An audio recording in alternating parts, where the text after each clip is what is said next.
We are live 364 days a year. What are we doing here? If Dom turns at SummerSlam, I'm shaving my moustache off. I've told you, if that happens, it's going. My lip is cold because of a stupid bet that I made with YouTube. Oh, good. Wrestle's better than Daniel Bryan. Bryan Daniels. Better than Okada.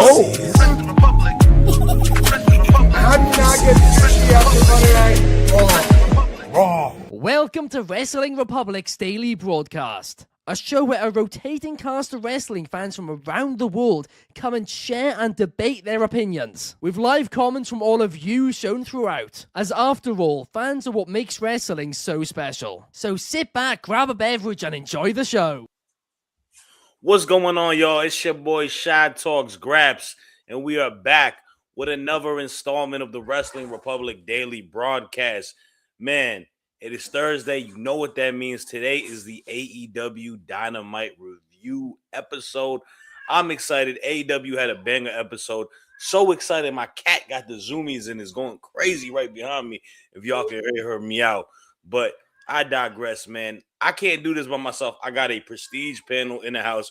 And first and foremost, we're going to start with someone that you didn't see me do a lot of these shows with back in the day. We used to be the Throwback Thursday crew, man. My guy from Philadelphia, Anthony, how are you, bro? I'm doing all right. I originally was not supposed to be on today. Break glass in case of emergency. Here I am, back to my old stomping grounds of Thursday, covering Dynamite. Looking forward to getting into it. Yeah, man, and it's always a pleasure, bro. And also, thank you coming in the clutch last second. We are starting late. Also, that is because of me. Virginia is crazy right now. We are about to get some crazy alleged snowstorms. So people are going buck wild on the roads. But to someone who doesn't have to worry about a snowstorm, someone who is always on Thursdays as of late, All Elite Mary, how are you doing? We are so back. So sorry about last week's Spectrum malfunction. Spectrum, do better. Do better. But we're back. I know y'all missed me. Let's get into it. For sure. I know I had to take Mary. Hey, this is why we got such a cohesive unit. When one person's out, the other person's able to get in. So it's always great. And we got a lot of comments already out the gate, man. We got DCX Warlord saying the brains were busted last night. Yes, man, a legendary move to say the very least. And then also we got the homie Adrian Padilla saying, let's go. We got Siren Beer LM saying, let's go as well. That seems like that is the, motto for today's show. Let's go. Let's go. I know y'all been waiting. But let's start with the first topic at hand.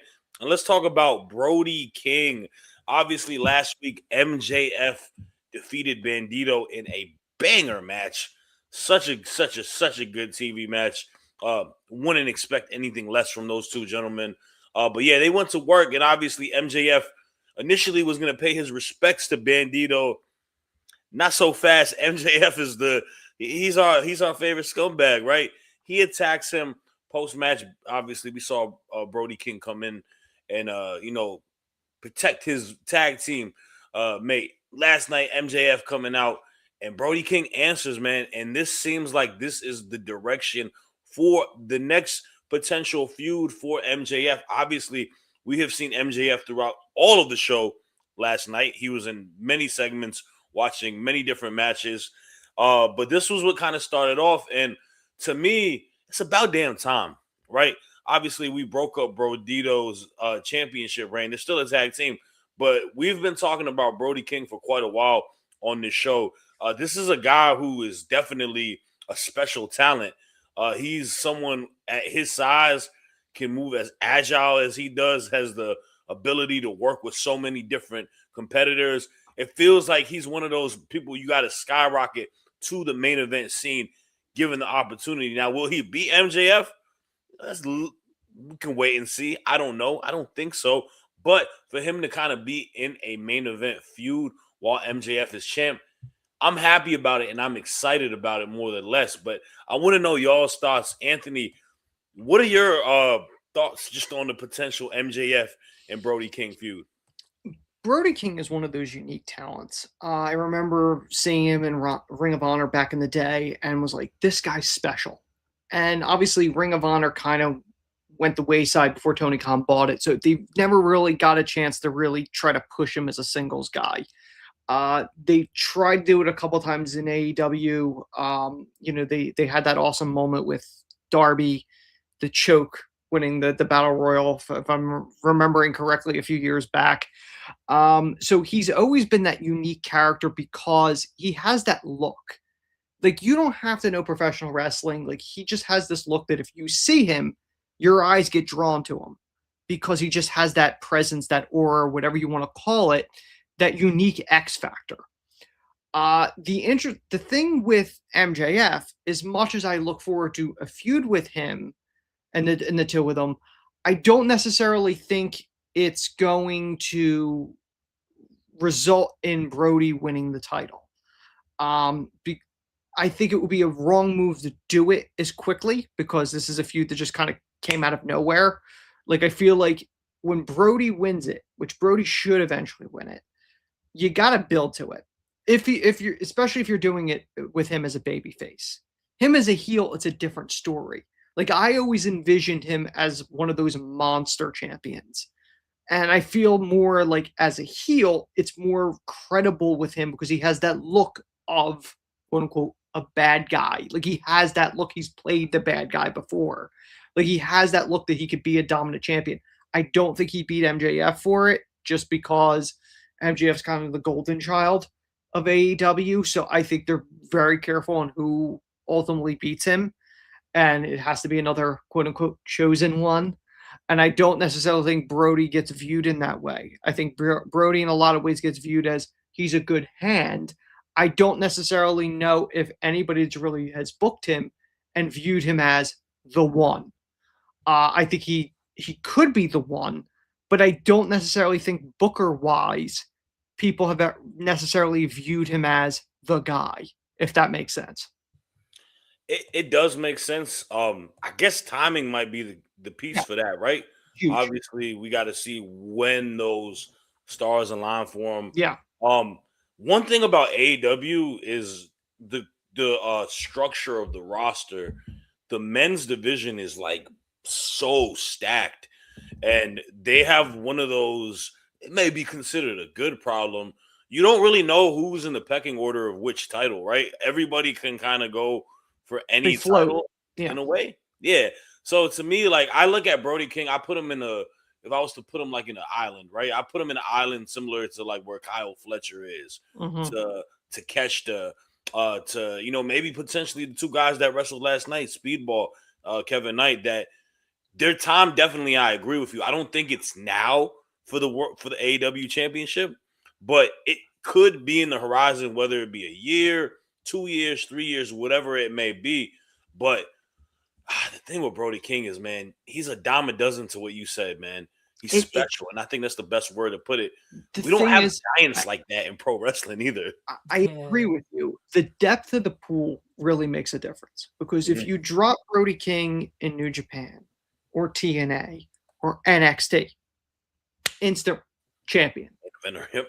You know what I mean? Like, the pool is very deep, and just based on how Tony books, I don't think he's going to have his Golden Goose MJF suddenly lose against the first major challenger. For sure. Like, I just don't picture it. I wouldn't be mad necessarily, but I don't think you would get the impact you get if there was a legitimate struggle for him to try to get that title, if that makes sense. No, that makes a lot of sense, and that's honestly a very valid point. Mary, I want to ask you, obviously, your thoughts on Brody eyeing the title, but MJF as well. We complained a lot about AEW title reigns for the last few champions. To me, this guy has been starting off on a hot note because they have given him a nice pool of competitors to go against. So, kind of speak on that too. Like, obviously, how do you feel the dynamic of this is going to go? And do you think we're in the, lane of a generational reign by MJF as the champ? I believe we are. I believe we are in for a really long one with MJF. I cannot wait to see what's next because that's kind of what really makes AEW really special as of late, kind of their plethora of talent. They can just kind of show up and say, hey, I want the ones, I want the fade, like, let's do it. But as far as for Brody King, I think he will be AEW World Champ one day, but just kind of what you guys are pointing into. Maybe just not now. Maybe not even against MJF. Maybe he goes after Bandito. If we're talking about Brody King being a heel, we got to remember Bandito is the Ring of Honor World Champion right now. So if we want to capitalize on Brody King, I think that's where we need to start, is there, and then work our way up to him being that dominant heel beast. But with MJF last night as well, just absolutely destroying him. I felt like it kind of gave him a little bit of a wake-up call when he said, you deserve a chance for what? When you're beating jabronis, when you're beating jobbers, actually fight some talent before you come speak to the champ. MJF was hot on the mic, as always, and I feel like we are in for a long run with MJF and the belt, and I can't wait to see who's going to step up, because there's so many people. We got Swerve, Joe, Omega, but we'll get into that later. And you know what? You made a good point. Obviously, Brody King by aesthetic could definitely look like a major heel because he is just a big, large man. It's judging a book by its cover. It's judging a book by its cover. But to Donnie De Silva's point, I gotta read it. He says, "I'm cheering for Brody because it triggers MAGA." Brody King is a very good person outside of pro wrestling. You know, Yeah, the fun thing is, and Mary, you're 100% right. When you look at professional wrestling, the history of the business, generally, heel champions typically do better than babyface champions. Babyface 100%. champions, typically, it's the chase. Everyone's invested in the chase. And then when you get it, you're like, all right, now what? Like, it's rare when you have like a really, like, an Austin, a Hogan, a Rock. Like, it's hard. Sting. Like, it's hard to really have that babyface long reign as a champion. It's typically a heel because the chase is a huge driving factor of story and business. Other than when Hogan had the title in the 80s, generally it's not heels chasing the babyface, typically. Right. It's the cool factor, right? Yes. I think that's it's the guy you want to see get beat up. Like, Piper used to say it all the time. He goes, what was the driving force of WrestleMania? The original. Was it people wanting to see Hogan or people wanting to see me get beat up? Yeah. What was the driving force? And he argued it could have been anybody. Everybody wanted to see me get beat. That was the thing. And MJF's the same way. Yeah, and then we got budding opinions though, because Donnie says he personally hates how he every MJF promo feels like he's working for laughs or trying to pop marks with inside stuff. I mean, honestly, there is a bit of criticism towards people. You either love them or you don't like them at all. I think he toes the lines of kind of, there's some people maybe going overboard. Maybe it's just this day and age. But me personally, and I'm not even like the biggest MJF fan. I appreciate the artwork that he does and what he brings. Yeah. I think the thing about MJF that I think is the most underrated aspect of it, I think he's a better in-ring wrestler than he is a promo. And he's a great promo, but the guy is an incredible in-ring worker too. Yeah. He knows how to work styles. He knows how to get maximum impact from the least amount of in-ring physical. Like, you know what I mean? He doesn't do, because he doesn't waste moves. He's faced his big talent. He's faced the luchadors. He's faced similar size to him. He's kind of everywhere, and I guess that's just kind of what makes him so enjoyable. Yeah, it definitely is. And then apparently, I didn't know this, but MJF has offered a matchup with Nick Nemeth. So obviously, MJF does defend the title outside of AEW because he did defend the title this past. Limitless. He defended it there. Yeah, at Limitless. And this is going to be a perfect segue to our next topic because we got to talk about one of the people that he just wrestled, man. He announced after his match, what I believe he wrestled Jordan Oliver. If I'm not mistaken, correct me, but Jordan Oliver and Alex Price, they had a big moment this past weekend where MJF post-match announces that they are the new signings of AEW. Obviously, these are two guys that are familiar with AEW. They've been working Ring of Honor for a little while now. A very, young, talented tag team in independent circuit. And they made their debut last night. They had a little quick match with FTR. FTR is in the, they are in the avenue of trying to build up for this match that they have next week against Doyle and Davis, and really kind of just be the vets going against new teams, because that's a new team by virtue, and this is just a brand new team that signed. I thought this was a fine match. I'm going to say this real quickly because this has been bugging me all day. I wish I didn't see this on Instagram. I saw the promo after from Oliver and Price. Their character, their gimmick is Pinky in the Brain. They took the, well, what are we going to do tomorrow, Brian? Same thing we do all the way, Pinky. I heard him cut that promo, and I was like, why? Like, y'all don't look like that. I don't know why that's their promo style. One of them is the Brain. It was like, come on, man. We need a little bit more originality. Like, I know I got a, quarter zip. I know I'm Unk. I'm an old head. But I know a lot of people know Pinky in the Brain. All right. That's a memorable line. We don't need to steal that. But I digress. They showed out. FTR to me is just really trying to elevate this division by having matches with them. We'll have to wait and see how these guys did. But I want to know your thoughts on the new signings in regards to that, but also kind of like the tag division right now. How do you feel with FTR going against these new teams, as that looks like the direction that it's going to be? I mean, I think it's a smart move. FTR is obviously an established team. You could try to build up a division. The difficulty that they're going to have, and a lot of people have, WWE has it, they have it, is that you have all this talent and you have all these titles, but you don't have any additional TV time. I don't know where you put half the stuff you got. Like, it's almost like an episode of Hoarders, where both companies bring in all this talent, or they create these new titles, but you don't have any additional space to put them. So that's always my concern when you bring stuff in. Are you getting rid of things, or other talent leaving so that you kind of have room for it? Or are you going to be able to do that? I think Jordan Oliver's an incredible talent. I'm not entirely familiar necessarily with his tag partner. I think I've seen both of them in GCW, if I'm not mistaken. I know Jordan Oliver for certain. I think that's his tag partner in GCW, if I'm not mistaken. Yeah, it is. It is. Yeah. So I've seen them, and I think there's a lot of talent there. I just don't know long term, and it's my concern with the Rascals too, to be honest.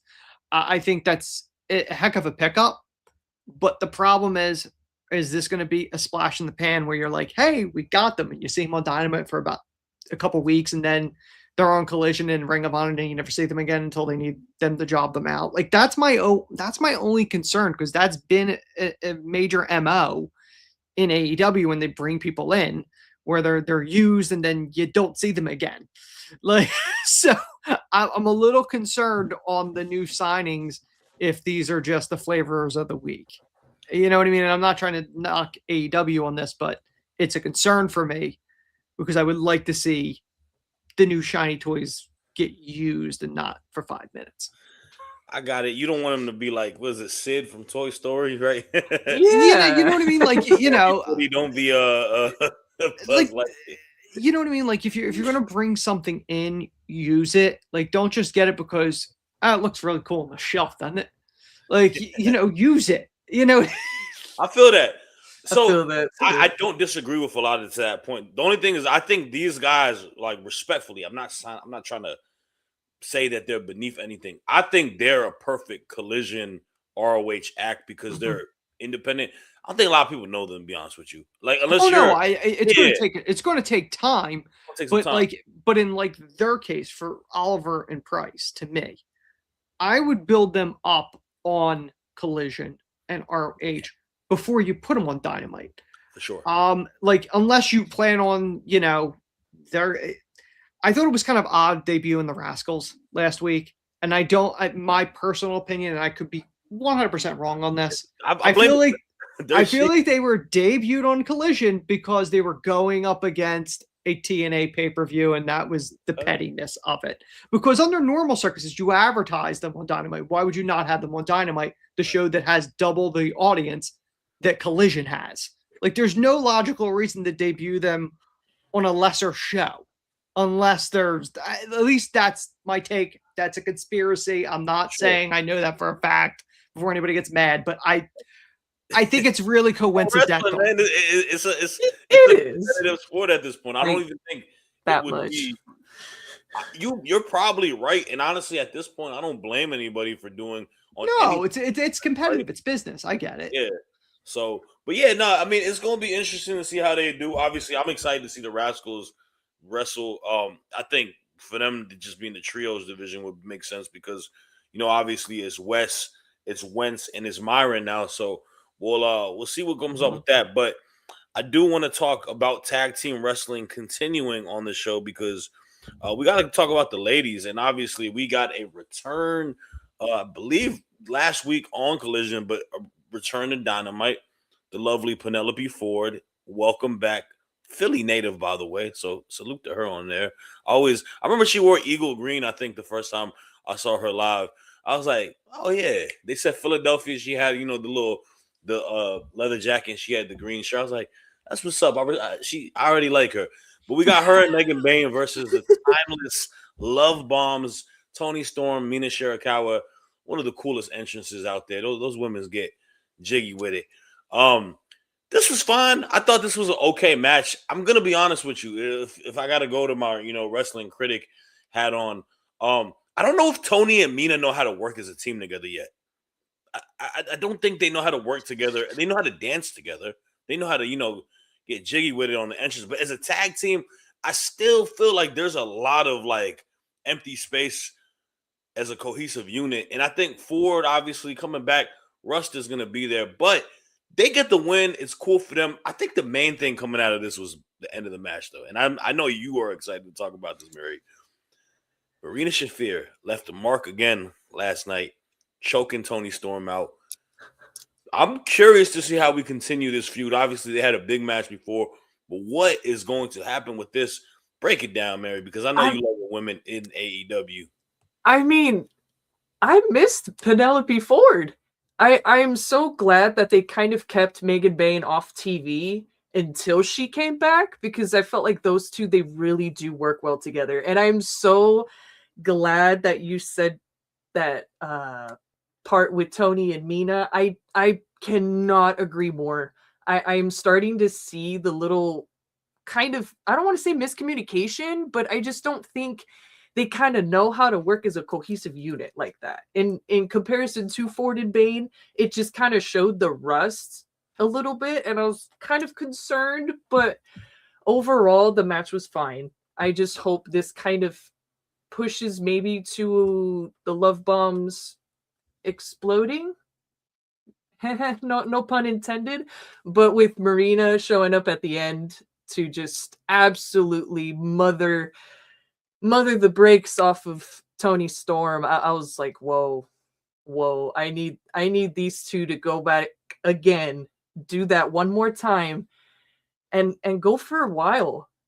If Toni and Marina actually get the good time that they need, I think they can actually pull off a really decent match in comparison to their first one. But as far as overall, I hope this pushes for tag team wrestling to give the babes, which, by the way, I am so excited to see next week's match with our world champ and Miss Tekla.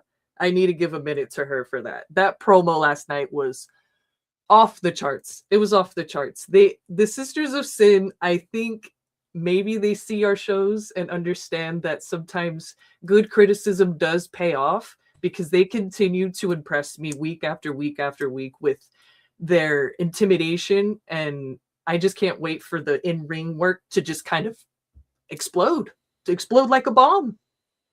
The love bomb. I love bomb at that. I love that, by the way. That was incredible. Look, man, y'all know me, man. I adore Tekla. I think she is amazing. She is my favorite woman on the roster right now. The confidence, the words, like everything. She's such a good promo, and she's so different than so many other women on that roster. And to me, I don't care. I'm gonna say it, and I love Statlander, man. Stat Daddy is really her. I would not be mad if she lost next Wednesday to Tekla. Me neither. I think Tekla to me is more of a full package than Statlander is. I like Statlander. I think she's a good hand, but I've never viewed her as the main event. Like, I've never viewed her in that way, and I just don't think she has that appeal. Toni Storm has it. Athena could I think has it. Mercedes, you can argue, has it. Like, they've been in that position, but like Statlander, like, she holds the title, but I don't view her as I don't want to say a draw, but like, you know what I mean? Like, I don't view her as a compelling character the way Tekla is and the way Tekla carries herself. Like, Tekla winning a title and carrying a world title, I think she has potential in that role. Title can genuinely elevate her to that next like place. And that's the thing. Like, sometimes you just gotta, agree with that and take a look at, it like, yo, these are the two people I have. What do I have with this champ? What's the end goal, right? Like, I don't like, I feel like with Stat, a lot of people are at a point like, okay, this is cool, like, but like, what's next, or who is she gonna drop it to? Like, that's the conversation. The conversation with Tekla, like I was saying, like, it's limitless at this point. Like, I feel like she's such a unique character, and you compare it to Toni Storm, she's got a different type of character, but it's a character more than anything. Willow's a genuine character, and I think that is kind of what's missing with Stat. And I love Stat. I think she's an OG on the women's roster. This is a hot take I gotta show, man. Yeah. Donnie's saying the things fans don't want to admit or accept is that Toni Storm is an A++. As a worker, she's a C++. Oh, sorry. As a character, she's A++. As a worker, she's C- at best. She has worked people into thinking she's better than she is, which I respect. Man, Donnie, that is hot. As hot it could be, because I don't think I agree with that. C- is a little low. I think the C- is too low. Do I agree? That much. Do I agree that the character is better than her in the ring? That I do agree with. Easily, yeah. I don't dispute that, but I don't think she's that low. There's other people that are significantly lower. For sure. And then we got Timeless Tony, or Tioni, is a star maker. Blake Monroe. That's the full Italian version. Man, bro, you spelling Marina crazy too, man. Respect. You're lucky it wasn't spelled marinara. Just call it a day. That show is, oh my God. And then Isla Dawn is wrestling Stat Daddy on Saturday night. That should be fun, man. I always liked Isla Dawn as well. So it's cool to see her kind of get opportunities. I'm sure it'll be a real shocker when Isla Dawn doesn't win. Yeah. She's like with GYV. They're like a whole faction, which is what happened with that either? Because they were like, that was a big deal. That was a big signing, and like that really didn't go nowhere. It did. And yeah, I saw in the comments, waited too long. I think, man. Way too long. Like I saw in the comments, what happened really with the Outrunners? That was supposed to be a big push for those guys, and they just disappeared when we're talking about tag division. I'll be honest with you. I saw the Outrunners wrestle 3 times. On a live Dynamite Collision and pre-show that night, and I was like, "That's awesome." I was like, "Who are these guys? And when is the next person coming up?" I can't get with them, man. They're kind of Shad, I agree with you, but I'm really kind of surprised the way they were booking them. You thought they're going to give them the belts for at least 5 minutes, and then they don't even give them airtime for the 5 minutes. For sure. Now, tag team wrestling is definitely on the men's side. It's so weird. Like, I feel like this past year, or maybe going into this year, there's like such an emphasis on women's tag wrestling being booked significantly better than men's, like on both of these, like on WWE and in AEW. But then like the men's side is just completely dropped, and it hurts like the women's side a lot too, because they've like log jammed the women's tag division with all the key people. Like you got Rio and Yeah. Io, Rhea and Io, sorry, Rio. Then you got Storm and me. Like you got like so many big names all tied into it. I feel like, just to make this small and concise, is that like because they don't have the additional time and they don't know where to put some of these people, like we can't put Rhea going for the world title again. We can't put Tony Storm going. I feel like it's the dumping ground of going, we have to have them do something. So we'll now dump them in a tag team because in theory, we can give them gold, but we're still protecting the other belts. Like, I feel like that's what it's now been reduced to. And I don't mean that in a disrespectful way, but like, that's what it feels. It's an unfortunate truth. I feel like it's something that they could easily just book them with standard feuds and it could be all right. But I don't know, man. We'll see. We'll see what happens come Mania season, right? Yeah. And come everything that comes within AEW. I know we got Revolution coming up too. So yes, we but do. Let's talk about the main event, middle match, whatever it may be. I mentioned obviously there's a bunch of guys coming for MJF's title. One being Samoa Joe. He had a match with Speedball Mike Bailey yesterday. Very good match. Very, very good match. Physical as it could be. I hope your chest is all right, Speedball. I'm sure that big Samoan print is indented in you. Kenny Omega, he had an opportunity to wrestle against Josh Alexander. They had a very good match. Obviously, these are two Canadian legends to be the very, like, to put in the high regard and respect for the last 5+ years. Josh Alexander is one of them ones. Kenny Omega, to me, is one of the best Canadian wrestlers, superstars of all time. And then you had my favorite match of the night, Swerve Strickland versus the Jet Kevin Knight. My gosh, I don't like to do this, but to me, the winner of Dynamite last night was the Jet Kevin Knight. And I just got to say this real quickly. Kevin Knight is the next big star in AEW. The guy has the absolute it factor. He looks the part. He is just an incredible in-ring wrestler. He's very innovative. He's athletic as they can be. He does everything so right, man. And he is somebody that is going to have a very, very strong 2026 if pushed by AEW. And I'm excited. To me, I think him and Swerve wrestled such a great match. Swerve, of course, one of the best in the business.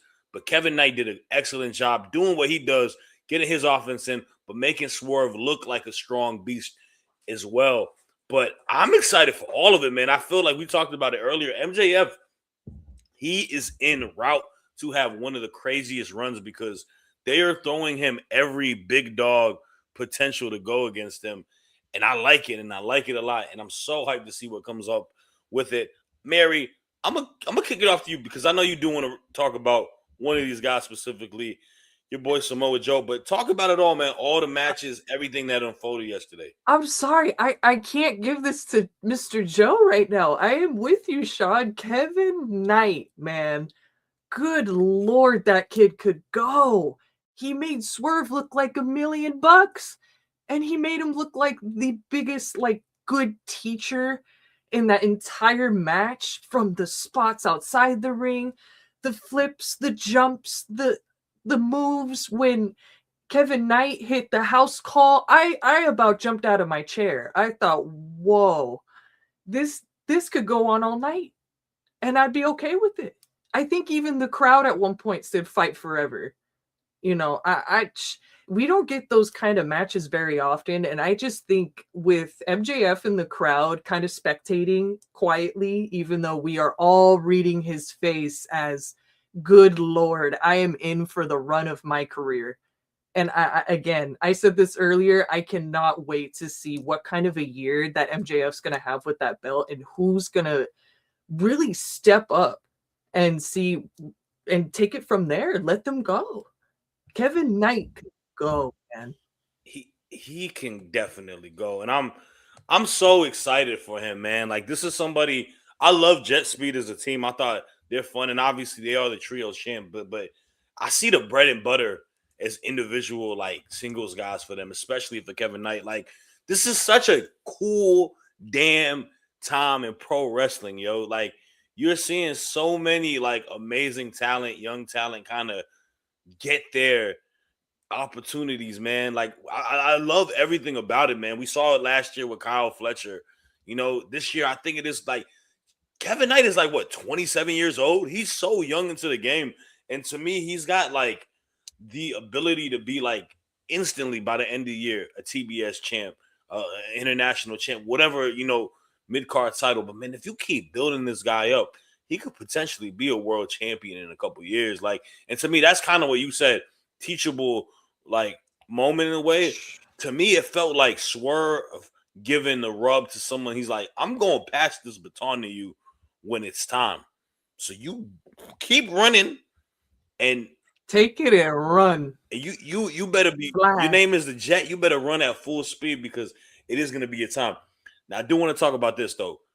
There, like I said, Murderers Row right now. We got Swerve, we got Joe, we got Kenny Omega, and I want to kind of know what your thought process is. Like, who do you feel like is the big opponent for MJF to go against out of these three guys? Is it kind of clear, evident that it may be Omega, or do you think we might be leading to a big Swerve MJF feud? Because obviously that's something that is two young top guys in their own rights as well.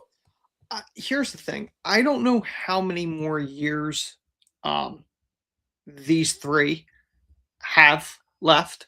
Joe looks phenomenal, but Joe's been around for a while. I think Swerve has hinted at the fact that he doesn't necessarily anticipate. I don't think he's anticipating doing this in another 10 years, right? If I'm not mistaken, didn't he say like he doesn't expect it to be doing it another 10 or? I don't think. Yeah. I think he said he's done it by like 40. Yeah. So like he's getting there. I don't think he's that far off. Hangman is in his mid 30s, if I'm not mistaken. So like they're all getting towards their prime period. In Omega's case, especially with his near-death experience, I don't know what the clock looks like for him.